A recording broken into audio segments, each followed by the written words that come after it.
Eita, são os bobocas. Eu sou a Anya e sou a filha do papai desde que eu nasci. Eu não quero essa mamãe, não. Qual é a profissão do seu pai? Ele é um especialista em saúde mental. A Anya gosta de amendoim, mas odeia cenoura. Socorro, eu não tô à venda. Gato preto não dá azar, é superstição.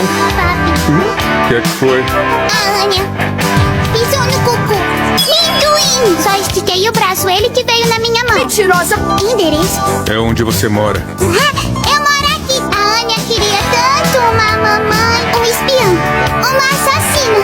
Isso é legal demais.